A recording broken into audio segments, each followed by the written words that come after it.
You hate ads? I hate ads. You know what I like? Patreon.com/Inkdependence keeps this blog ad-free. Hello folks, welcome to Inkdependence.com. Today we're taking a look at this ink. This is the first in a series of inks that I really like. I actually bought them all. Well, all the ones that are available on Jet Pens. I got this one for $10.75 over at Jet Pens. It is, how many milliliters is this thing? 30 mils. I should have looked at my sheet. 30 mils. This is from Kala Inks. This is the Kala Abstractions Nostalgia series. There's so many words on here, actually. Kala Abstraction, Nostalgia, Blue Lagoon Vapor. And you see there's no blue on here. Well, this is the bottle of ink. No blue on here either. These Kala inks are all pigmented inks, and I do love a good pigmented ink. Now you can see some of the color there on the cap. Pigmented inks have a particular character that always stands out to me, and I dig them. So let's take a look at this thing. Also, this is a nice little bottle. I've got no gripes about this bottle. It's real pretty. All right, so here's what the ink looks like. Look at that. It is not blue. However, if you think of like, I don't know, what a lagoon might look like at night when you've got vapor coming off the water or something. This is not the Blue Lagoon. It's the Blue Lagoon Vapor. And it's got a really cool like color changing aspect to it. I'll throw in a little time-lapse video over here. And as you can see, man, look at that color change as it dries. It does that as it dries from the nib, from that swab, all kinds of cool stuff. So, look, I'm an unabashed fan of this stuff actually right now. In fact, I bought a couple, and I liked it so much I had to buy all the rest. So I've had it in this pen, which is a loaner that you'll be seeing or have seen. I don't actually know what video I'm gonna post first. This is a Kasama Una pen. Kasama is a company that you should be aware of, although the pens are a little bit hard to get. This one is on loan to me from Mark Backus, the nib grinder, and you can see it's got the little palm tree on there. These are Yovo nibs, so I know how these things write, and I've been using it with this this Blue Lagoon Vapor ink for I don't know, when did I put it in here? March 7th. So not terribly long, but I don't know, a couple 3 weeks anyway. And I've really been liking this stuff. So this is a fine nib on here, and I only tried it in a fine nib because I've only got it in this one pen. But I do have others of this like family of inks, and I've got them in like lots of different sizes of nibs, and they all kind of are the same, which is neat. Like it doesn't really change much character. So this is my Rhodia 80 grams per square meter paper. This is my Galen Leatherworks like writing board, which I always use for these things, and I dig it. And as I say here, the flow is kind of perfect. I've got no problems with the flow on this one. It's on the wet side, I think, but it's a pigmented ink, and so it doesn't get out of control or anything. I've had good luck with this on all kinds of papers. It has not ever stopped up. None of them have. I have this pigmented ink in a bunch of different pens right now because I like it a lot, and it doesn't seem to stop up. Also, I hear it's got really good water resistance. I have not tried that. We're going to try that here live in just a minute. And let's go ahead and look at it on this paper. I'll look at more papers here in a sec, but this is the Kala Nostalgia Blue Lagoon Vapor on Staples 20-pound 30% copy paper from that fine nib. And you do see a couple of little feathers here and there, like in here, but this is pretty darn terrible paper. You get a couple little spots of bleed here and here, but and if you look at it compared to other inks, this is still pretty good, I think. And as it gets lower on the paper, I suspect like some hand oils or something maybe. You can't really escape that, and as you go down a page, that's just kind of how it goes. So I'm just letting that be.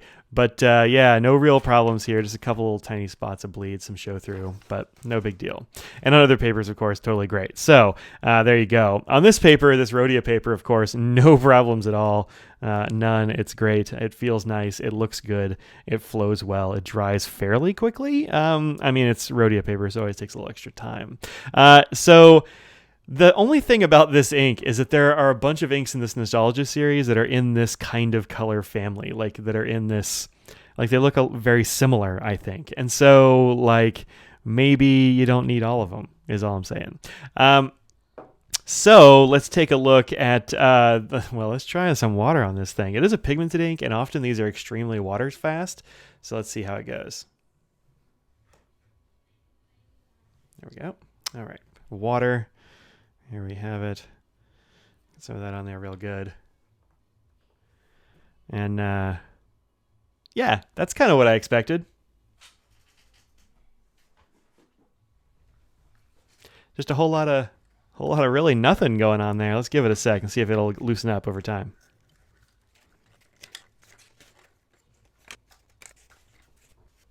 All right, the answer appears to be no. Let's go ahead and mop it up right quick. Get out of here, cat hair. Yeah, nothing. No movement. No movement. Nothing coming up on this paper towel. Pigmented ink, really, really sticking it out. No problems at all. So yeah, is it water resistant? Yup. I'm gonna go ahead and say it's probably waterproof. So yeah, very cool. So that's definitely a cool quality. Also, the color change, man, this is just good stuff. All right, let's look at on some other papers and do some color comparisons and look at the chromatography. Actually, let's do chromatography right now. Looks like this.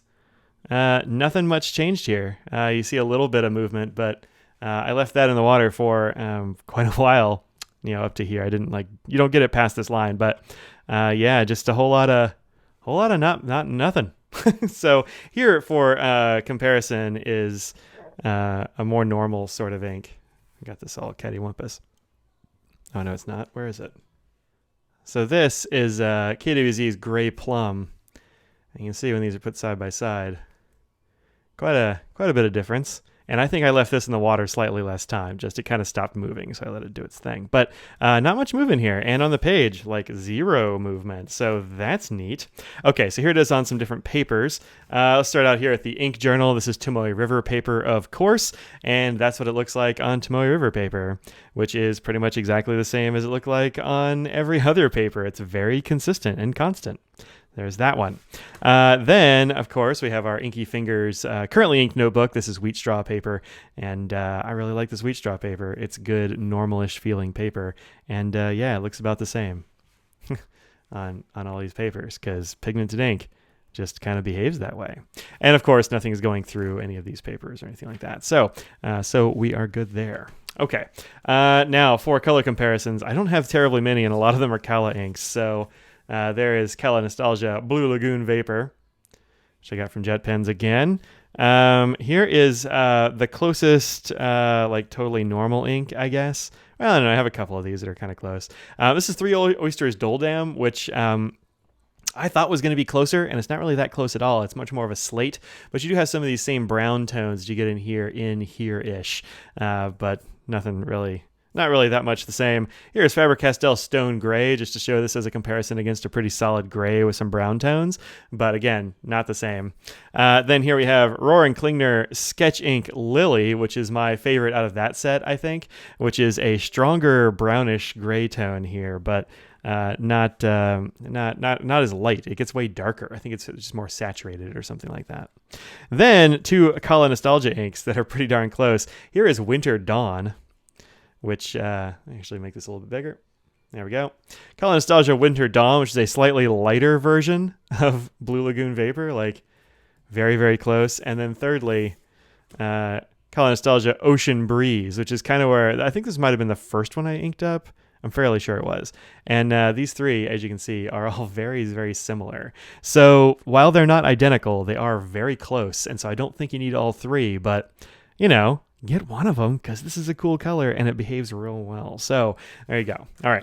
So this has been Kala Nostalgia Blue Lagoon Vapor. Check that out on Jet Pens. It's the only place I've seen this in the USA. I believe it's a Japanese ink, but I haven't really seen it anywhere else. And actually there's an insert. Let me get that out right quick. The insert shows a bunch more Kala Nostalgia inks. So the 6 I have are on the top. And then they've also got Hawaiian Eruption and Fall Harvest and Moonlight and Bermuda and Storming Rainforest and Midsummer Night. And I'm like, but those aren't terribly different from the ones that I have here, but I want them all. All right, that's it. My lamp just went out. Ran out of batteries. There you go. Time to quit. So Kala Nostalgia Blue Lagoon Vapor. Check that out, Jet Pens. $10.75 for 30 mils. I think it's worth it. I'll see y'all later. Peace out.